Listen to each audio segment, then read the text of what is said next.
always running spots. I mean, he does that. And he's got the skill set for that. So anyway, he says that his people over there at French Road, we could probably start something up at their house and get something popping. Cannot say his name. He is a lifelong friend of both of ours. Just a hell of a guy. Big homie is, always salute and love to you. We had a dear friend who's a hell of a guy. He kind of saw what Eddie was going through, what I was going through, and he reached out and said, I'm doing pretty good now, fellas. If y'all need something to kind of get your thing going, I got you. Mm-hmm. So our man gave us something to get going. Okay. And so me and Eddie go in 50-50. We partners. French Road. 50% him, 50% me. Lifetime buddy. The kids have grown up now. The little spoiled kids from the suburbs are now running a spot on the east side of Detroit. Wow. I didn't like any of it. Okay. I'll be totally honest. Ended up now making some dear friends. Shout out R.I.P. William Harmon. Shout out to Bruce Harmon. Holla Dollar. Holla Dollar just called us. Benny Bow. Good people there on the east side of Detroit, man. Just good people. They embraced us. They all knew Eddie's old man and my old man and the legend of the fat man and the field marshal. So we don't get me wrong. We did inherit. We did come in with some built-in street credibility. Right. But oh man, I did not like. Speaking, Holla Dollar, I'm talking about you. Where's Bruce Harmon, Harding legend, right off of Mack Avenue, and Harding and Bruce and his brother William. They were like some of the original workers for us and tried to help us get. But anyway, so for those of you who don't know or that familiar, guys have heard. Let me just. Dollar, I am broadcasting right now, and I'm talking about you and French Road, so please give me a minute. I will call you back when I'm done, okay? All right. All right. Thank you, Mr. Harmon. Okay. It's live, baby. This is how it's going down. Live. Direct. So, Mack and Bewick is like famous, right? Yeah. Notorious drug intersection in Detroit on the east side. So Mack and Bewick, where we're at on French Road between Mack and Canfield, 3875. French Road is 3 blocks east of Bewick, right off Mack. So we're literally 3 blocks away from this famous party store, Mack and Bewick, where like half the activity of nefarious things get initiated at, right? Especially back in this day. Well, I think from the 70s all the way through. Or probably the 60s all the way through. Yeah. It's owned by some Italians. I think they were all mobbed up because they didn't have bulletproof glass or nothing. People just knew, don't go in there with that shit. Anyway. Wow. So the key to kind of navigating that neighborhood at that time was getting plugged in or getting your spot on the radar of the community at Mack and Bewick. Now, it's the east side of Detroit, early 90s. The competition is entrenched, and there's a lot of bags around. Now, Eddie Jr. and I'm Courtney Jr., but let's be real. This is Detroit. That does not give you, and my man done hooked us up, but we got a good hand, but we ain't got the best hand on the east side. Okay. We got a hand to compete with, though. All right. Oh, it was rough, though, Lou. Oh, first, niggas, of course, somebody's gonna run off. A couple people ran off.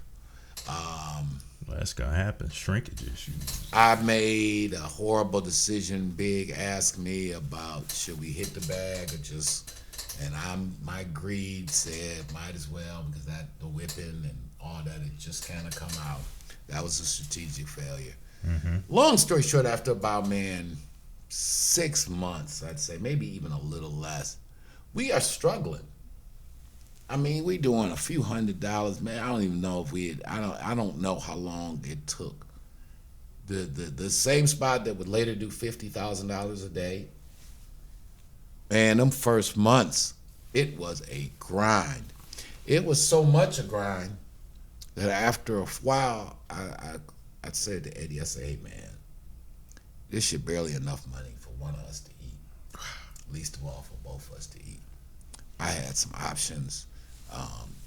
You know, Mom had always made me kind of work even through school, and plus, you know, doing what I was doing for Dad. They were very emphatic that I at least keep a square job half the time to at least give the illusion that I was not just living off of street proceeds, and to give some kind of legitimacy to the money laundering hookup. So I'm like, I'm gonna go deal with these white folks out in Troy. Plus, I can do a little peddling. You know, I knew how to navigate my way around the bar scenes and this, that, and the other on the powder tip, right? Big like, well, I mean, if that's what you want to do, Junior, but he's like, you should just stick it out with me. I gave my man all credit. That was his spin on it. He was like, man, I know it's slow and shit now, but you should just stick it out for a minute. And I was like, Big man, it ain't here. And I had faith that one day, because every blue moon we'd have a decent day, but then it'd be like 5 slow days. And then I'll be honest, I had a heart for it. You know, there's nothing glorious for me, from my point of view, of running a spot. I mean, you hear more hard luck stories in the welfare office, man. And then I got a soft touch. I don't like saying no to people, but if you say yes to everybody, you're gonna go broke. You know, Big good at that was good at that. So anyway, I go do my thing. Big stay on French Road. I'd say maybe no later than 3 months after I left French Road. Right. Gave up my half of the business. I'm talking to Brother Rome, and Rome say, damn, that's good what happened with Eddie, right? And because I hadn't been on the block in a minute. And I'm like, well, what you talking about? And he like, you know his man Demetrius put him on. You know who Demetrius is, that's what they say. Because Rome didn't know Demetrius, he just knew the name. And I was like, say that again, Rome. And Rome like, they say that some guy named Demetrius didn't put Eddie on. I say, is that what they say, Rome? Immediately I got in the car. French Road, no stopping and go. As soon as I pull up, Big Eddie laughing. So he just happy as a boy at summer camp. So I'm like, so what, you just wasn't gonna tell you? Like, I knew you was gonna find it. Like, I was like, so what you gonna do? You know, I'll be honest. I was like, so what you gonna do for your man? He was like, what you want, man? He's like, he did not even hold me up. He was like, what you want? It's like, don't go crazy now. You know, because I have known, my friends have known me to, especially at this time in my life. Right. I can be self-indulgent, I guess would be a pleasant way, politically correct way to say it. So he big hooked me up. So now, I'll be honest, now I'm nosy Ned. Because I'm like, I got to pay. Now French Road becomes a daily, I get off work, go straight to the block, because I have to know exactly what's going on and how much is going on, when it's going on, but I mean, I walked away from it. Yeah. I walked away from it. Big started making Nick dimes the size of golf balls, man. Once D gave him that bag, and Spot started doing $10,000, $15,000 a day. Yeah, I walked away from that business. So French Road, that was like the first big bag that hit French Road that really kind of established it. Because after he was able to put them things out there like that, and D had excellent product, he was on the map. Thing is, it was not shortly thereafter, R.I.P., unfortunately, Demetrius' demise would come. You know, he'd get killed down at the Broadway. And then that would be that.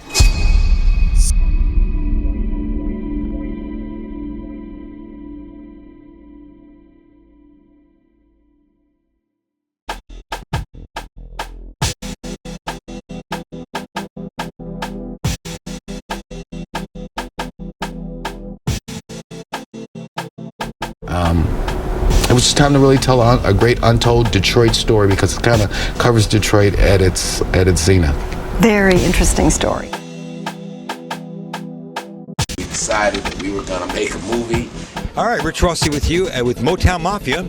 I'm with Courtney Louis Stevens. Louis Stevens, Courtney Brown. Courtney Brown Jr. And Alan Al Prophet Bradley. And this is an entrepreneurial, inspirational story too, because again, you know, I'm a real estate retail guy. You know, that's what my skill set is. But I'm a businessman, so I was like, you know, we're gonna do it. You know, sometimes when you got a dream, you won't have all the answers on how you're gonna do what you're gonna do. What made this one unique was not so much the crime, but the intertwining with Detroit's history and the Motown era and kind of the economic decline of Detroit. And it's really the story of a family. And from some perspectives, it's has a happy ending, like you said. For others, it didn't have a happy ending. Right.